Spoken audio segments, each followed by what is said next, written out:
Krystal. She is the owner of Essentially Tarot, and she is going to be sharing with us some really awesome information about tarot just in time for Halloween. Hi, Megan. Hi, Krystal. Thank you for joining me today. Thank you for having me. Oh, for sure. Let's start out and let everybody know, what is tarot? Well, I'm going to give you a two-parter here. I'm going to give you like historically what is tarot, and then what is tarot, I guess, to the mainstream. Tarot, disappointingly, originated in the 14th century as just a card game. It was really that boring. And nobody really knows how or when exactly it became used for divinatory purposes, but it was first recorded somewhere in the 1700s. So prior to that, it was pretty much just solitaire and pinochle, and I don't know what pinochle is. I might be lying, but it was pretty much just a card game. Yeah. So that, in like a teeny tiny little nutshell, is the history of tarot. But basically, it is a tool. It's a system that is made up of 78 cards, give or take, because over the years people have added and subtracted. That focuses on archetypes. It's very cerebral, it's very psychological, and it's used as a tool for not only, I think a lot of people think of it as a predictive tool, but it's very much like therapy in a box sometimes. So it's a tool to get to the deeper meaning of what's going on, a different way to look at life, a different way to look at issues that are going on within your life and your own psychosis, really. Yeah. And how did you yourself actually become interested in tarot? That is something I ask myself almost daily because I don't know. Growing up, I was very much addicted to like the occult and the mysterious and, witchy things. But I grew up in a very Catholic household. We were very conservative. Like that wasn't a path that was an option as far as I knew. And tarot kind of found me, as cliche as that sounds. I was in like a really dark place in my life where my grandfather was dying and the house that we were living in was in foreclosure and we were being evicted. And even though we were house hunting endlessly, we couldn't find anything. So it was pretty much, I was losing, that I was really close to in my life, and me and my two kids and my husband were about to be homeless. Yeah. So I did what any responsible adult does. And I looked for a way to completely distract myself because I just didn't want to deal with any of that on the level. And I remember just sitting on my couch. Like, it wasn't like there was this big epiphany. I was just sitting on my couch one day and was just like, who becomes a tarot? Like, how do you read tarot? Is there a club you have to join? Do you have to like find a witch in the woods? Like, how does this even happen? Yeah. How does anyone get into this? And I started researching. I actually purchased the least expensive deck on Amazon that I could find, because I figured it wasn't something I was going to do. It was just something to like, yeah. And, I could like spend an hour going into how it all played out. But like, from the moment I picked it up, it was like this weird cosmic timing thing. Like, I think if I had found it at any other point in my life where I wasn't in such a dark situation, I don't know that it would have worked out the way it did. But once I started using the cards and learning about the cards and spending every morning with them to kind of keep my mind sane, it just started happening for me. And it was just like this wild journey. And I remember being really afraid to tell my family because I was like, they're going to think I'm crazy. But it was really funny because I went out to my grandmother who, like, to put it in perspective, she wanted to be a nun before she got married. So she was like the first one I broke it to, because I was like, it's going to sound so cheesy, but I was getting messages from my grandfather who had recently passed. And like one of them was just, I knew it was meant for her. It was something she had to hear. So I reached out to her and I was like, I don't want you to think I'm nuts. This is the thing I'm doing. And she was like, oh, I don't think her grandmother apparently used to read tarot. And I had no idea. And I was like, wow. So then I reached out to my dad on the other side of my family and started telling him. And he was like, oh, my grandmother used to read cards. She was a cardomancer. And I was like, oh. Come from a long line of them, apparently. It was really cool. And it actually, like, it got me really involved about like ancestral ties, and especially as women, the ties between women down the line, we're all connected by like this thread. And it was just this really cool experience. But like, I was hooked. Like, I couldn't stop. I was in. So that's the short story of how I got involved. That's awesome. And I know, like, I've seen different readers on YouTube and just like you go to fairs, we have like Renfest out here, and there's always tarot readers there. And, they all seem to have their own style of reading. How does yours work? Like, how does it work for you? That's a loaded question. I ask myself that a lot too. For me, I think that my style is evolving, not constantly, but slowly. And I think it should. I think the more you learn, the more you grow, and the more comfortable you get. You kind of change the way you see things, the way you read things, the way things come into your brain. My style is very much like a conscious train of thought. If I'm reading in person, I'm just constantly talking. Sometimes I'll backtrack because sometimes I'll say something and then something else will come up and I'll say, wait, hold on, those two things are related. Let's go back to this one and let's talk about it with that.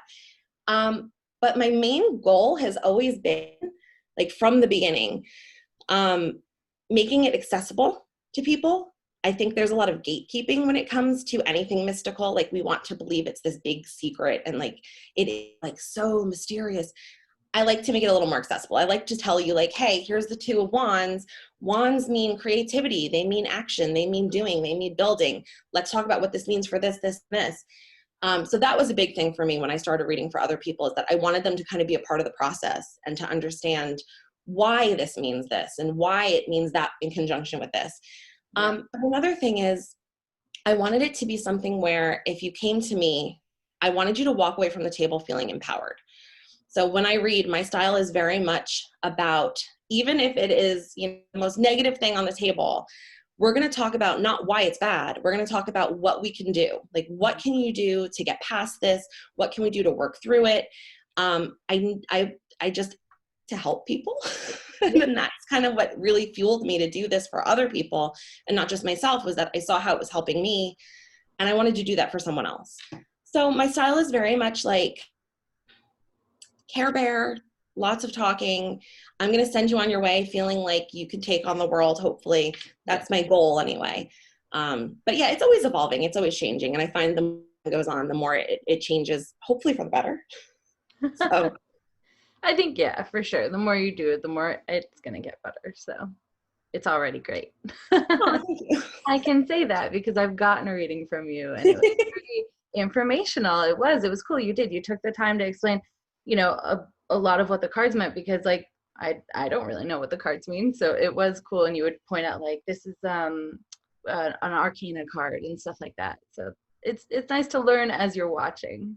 Well, thank you. I hope so. Like, I want to kind of, I think there, again, people who want to just kind of hold it to themselves and be like, oh, only certain people can do this. And I wanted it to be like, no, listen, like, dude, this is for everybody. Like, this isn't just for specific people. Anybody can do this. Anybody can sit down and get something out of it. Yeah. And I think that's important. Yeah. Well, and that kind of leads into my next question, because I know some people will say, oh, I can hear things, or like I just see things, or I just know things. So terms like clairaudience, clairsentience, clairvoyancy, all those things. Do you feel like you have to have something like that within you in order to be able to interpret and read these cards?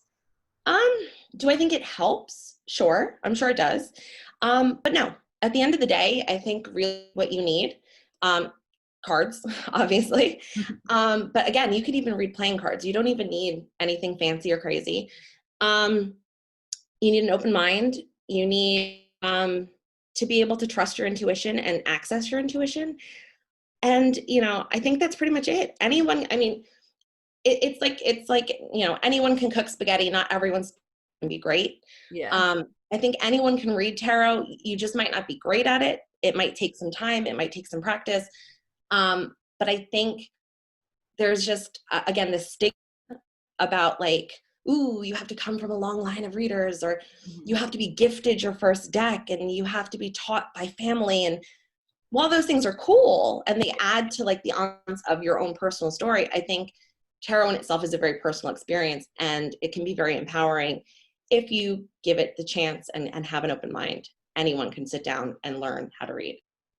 Yeah. And I mean, with what you're doing, are there certain ways to strengthen your skills? Like you said, if you can kind of get in tune with your intuition, how do you strengthen that skill of like actually listening to what your consciousness or your, subconsciousness is telling you? Because I feel like a lot of people tend to block it out. They're like, no, that's a silly thought, you know? Yes. That was me so long. And I get it. I think, and some of that is a confidence issue too. I think if you're just not a confident person, you're not used to listening to your intuition because you just are convinced that you're wrong. Yeah. There are definitely ways that you can strengthen it, and it takes time. You know, ultimately, that is the number one thing, is that practice and time. I literally pull out my cards every single day, even if it's just for me. You know, you can pull a card or two in the morning and read those for yourself and say, okay, what does this mean for my day? What am I focusing on today?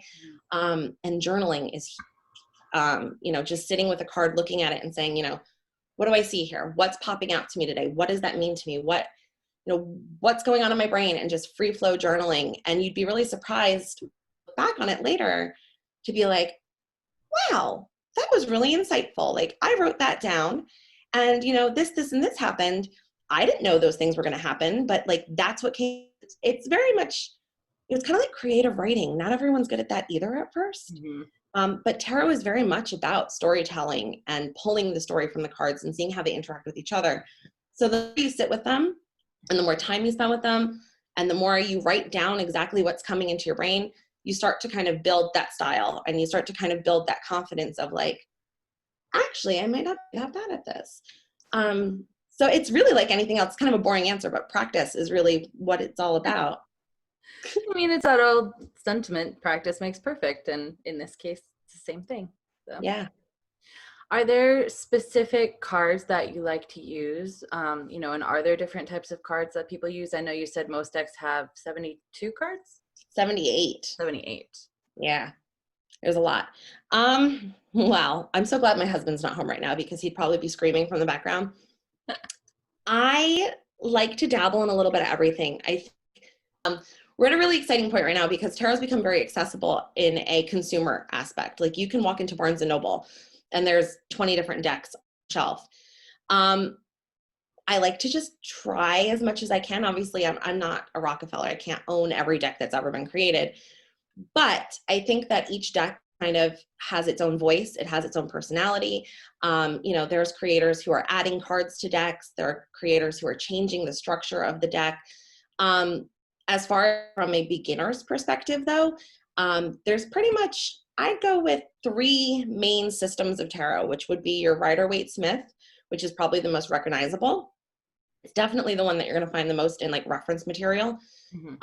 So that was kind of one of the decks that I first got my hands on, because when I was reading and when I was researching, I was like, nope, I want to see it in front of me.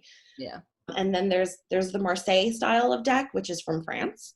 And there's also the Thoth system, which is Aleister Crowley, which I know, like, in the metaphysics, that's kind of a bad name sometimes, but he was a very smart man. And his deck is very well loved for a very specific reason. But so all of them is my answer for which deck do I like to use. I'm a bit of a deck connoisseur.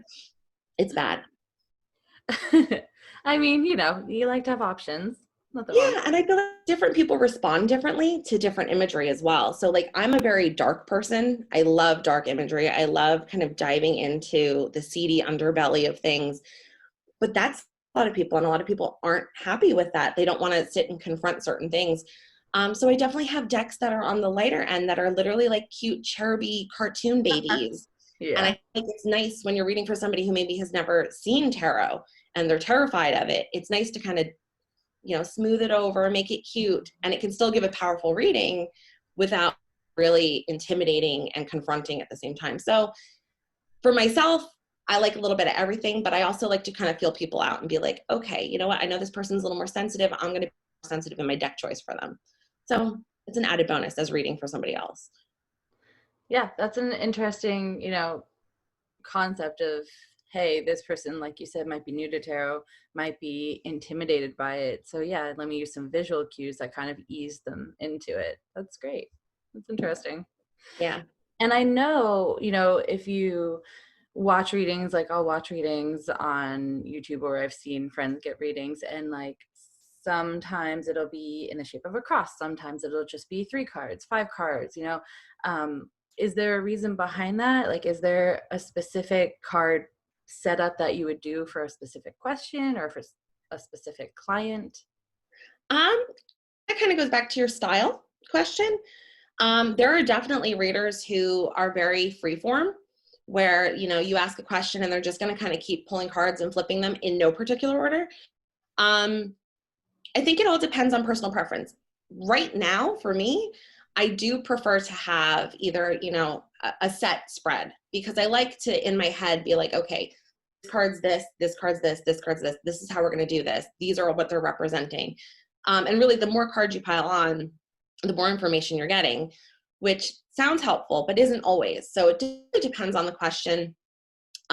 Personally, I have different spreads that I like to use for different things. Yeah. Especially if you're talking about, like, you know, relationships are a big one. Everybody wants to know about relationships, right?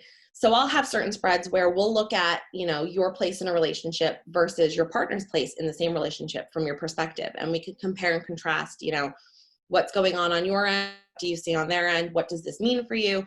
And so it'll just kind of change the way the cards are laid out on the table. But if it's something like, you know, hey, am I making the right decision? Too many cards might kind of add to the noise and you're not hearing what you need to hear. So it depends, I think, on the reader. It depends on the question. It depends on, you know, the client and what they want to know. But yeah, again, more cards just means more story. Yeah. So, Well, and I'll watch sometimes and people will say, let me pull a clarifier. What do they mean by that when they say, let me pull a clarifier? clarifiers are like a little cheat card, but in a good way. Sometimes when you're reading, and let's say we want to know about your past, and we have a card come up that's not so much talking about a event, it's more talking about an energy or a personality type. Mm-hmm. It might, how does that play into the rest of this? I don't really know. Like, that energy and that personality type doing what? So you might just kind of pull either another card from the same deck, maybe pull a card from another deck. I've kind of gotten into oracle cards as well, which are very similar to tarot, but a little more freeform. And now we're just going to combine those two. So let's say, you know, it's a personality type, but now we know that this personality type was in some sort of conflict. So we can now kind of balance those two things out and say, okay, well, now how does that play into the rest of what's going on here?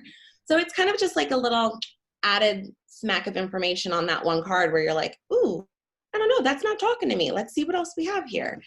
It happens, you know, sometimes something just doesn't seem right. And when you pull that clarifier, you're like, aha, yes, now I This see is what they mean. yeah, that little puzzle piece that was just missing. Yeah. But yeah.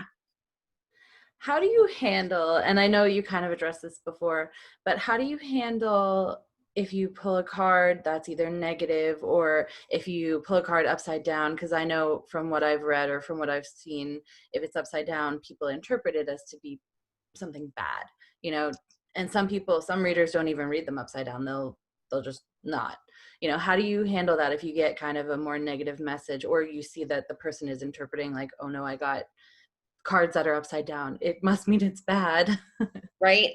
Well, I like to always say there's dark and light in every card, just like there's dark and light in every situation in life. Even in like the worst situation you could possibly think of, something positive behind it.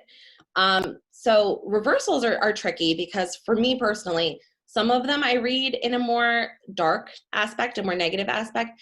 Some of them not so much. Some of them read more external versus internal. So if it's one way, maybe it's something that's going on within you. If it's the other way, it's going on in your surroundings, and it's something you need to watch out for. But I always struggle when I am giving readings, and maybe it's not the most positive reading.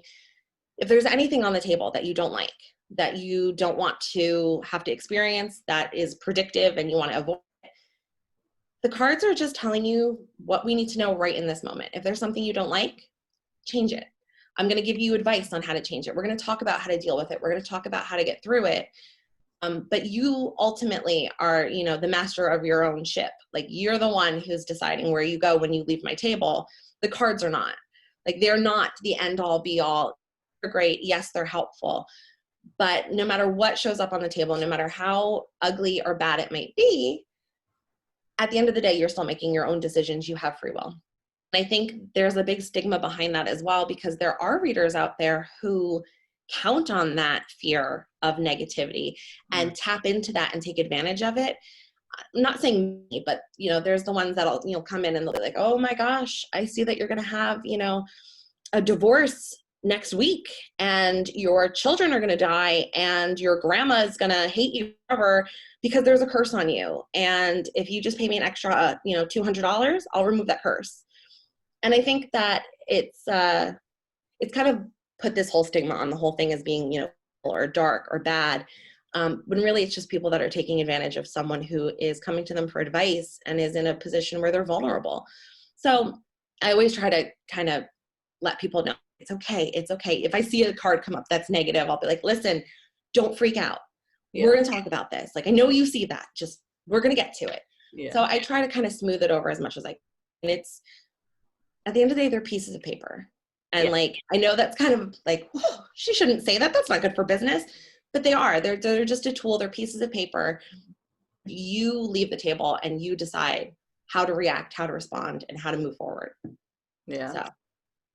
Yeah, I know a lot of people will see like the death card come out and they're just like, oh my God. And almost every time they're like, it doesn't necessarily mean death, you know? Like, Yes. My dad and my uncle are like that. They're so funny because my uncle actually specifically was like, anything that involves the devil and death, I'm not doing it.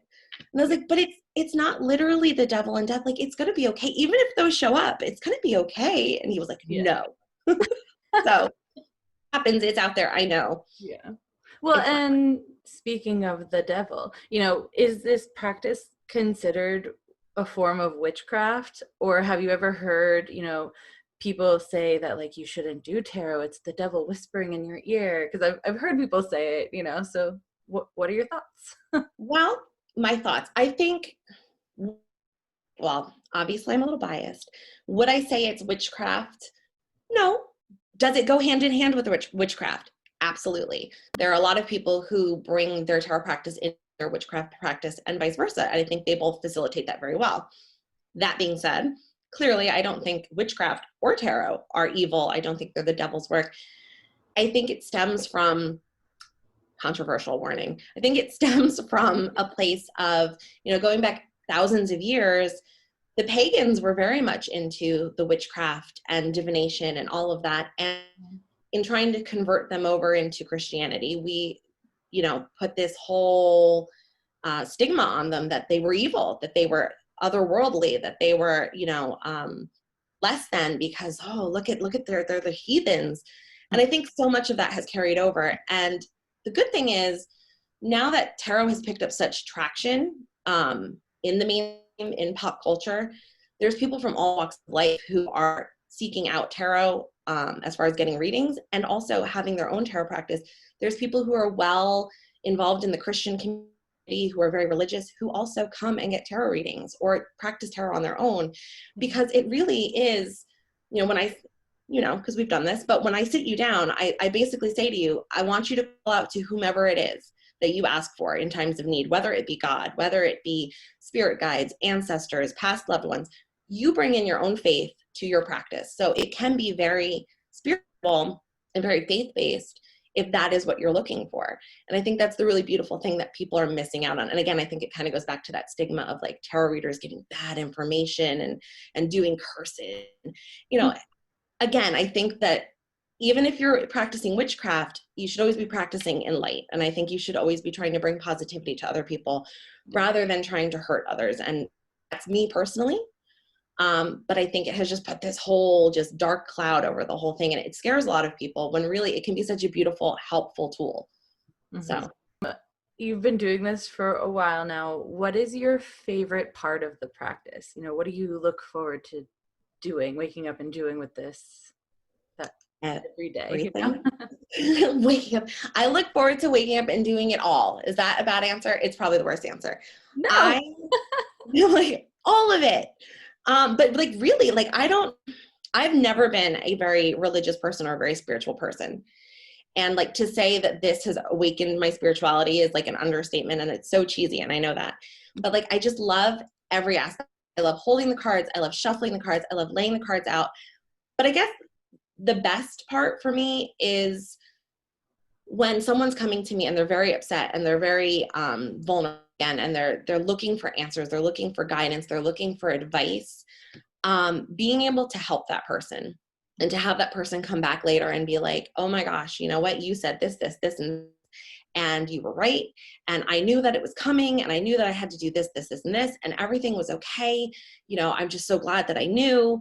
That's the part that I really enjoy is the feedback from others. And I've been very, very lucky, knock on wood, that my readings have been very well received, and that the people that are getting them are open-minded, and you know, they are being vulnerable, and they are willing to share this very intimate part of themselves with me. And that's the part that I love. I love being able to sit down. I'm not a very serious person in real life, like, you know, Megan, I'm not a serious person. Yeah. I am like, usually like emotion makes me uncomfortable because I'm hyper emotional, but it is like this weird little circle where like once we're in it, it's like the circle of trust. Like, talk about anything, people open up, they share like their deepest, darkest thoughts and secrets, and we work through them. Mm-hmm. And I don't know that I could ask for more than that, for somebody to trust me to do that with. I think that's really the coolest part of it all. Yeah. I mean, in essence, it's kind of like a therapy session, but it's therapeutic on both ends, I feel like, because like you're saying, you're getting the feelings of helping somebody and helping them work through things. So yeah, and I feel like you kind of, it helps me as well, because there are aspects of whatever might be on the table where, you know, everyone has biases, everyone has prejudices, and sometimes when you're confronted with a certain situation, you want to respond and you want to judge and you want to put some sort of, and it forces you not to do that. It forces you to be a little open-minded and say, you know what, this person across from me is still a person, and okay, maybe this, this, and this is going on, and we want to feel a certain way about that, but there's more to the story, and we're seeing what that more to the story is. So I think it helps.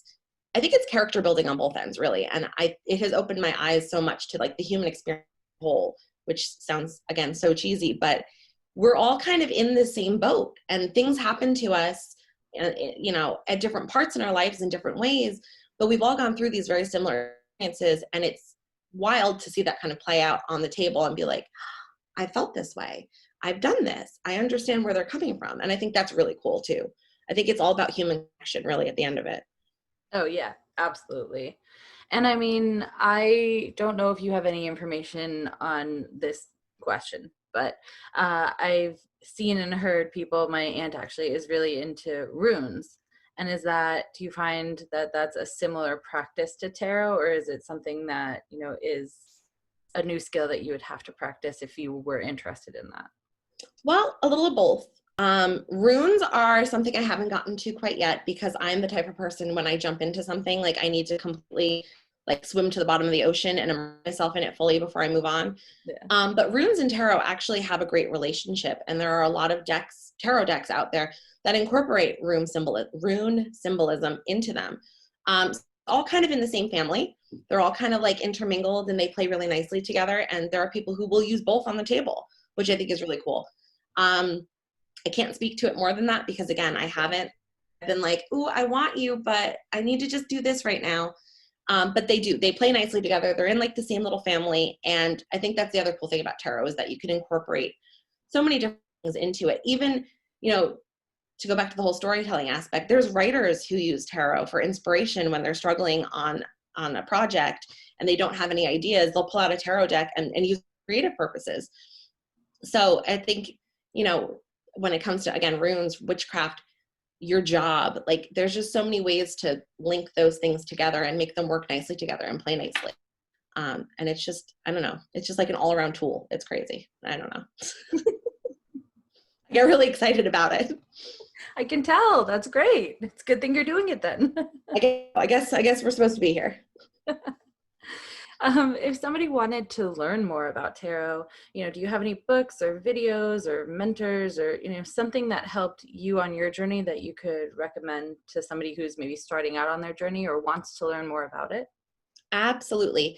You know, the internet in general is a wealth of knowledge. And precursor to my giving out any advice or information is that there is a lot of information out there to sort through, and some of it is conflicting, and some of it is a question of finding what works for you and what doesn't. So just because the first person you come across has this really strong opinion that it has to be this way, you might find 20 other people who completely disagree with that. So just throwing out that as a word of warning.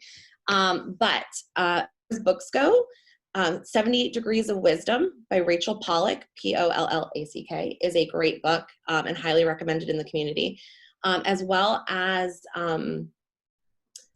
Benebell Wen's book, which is, oh my gosh, just totally escaped my mind. Holistic Tarot by Benebell Wen is also a great resource. YouTube is filled with amazing resources. Healing Through Tarot, Lisa is great. Healing Through Tarot. Tarot Maps, Kasha is great.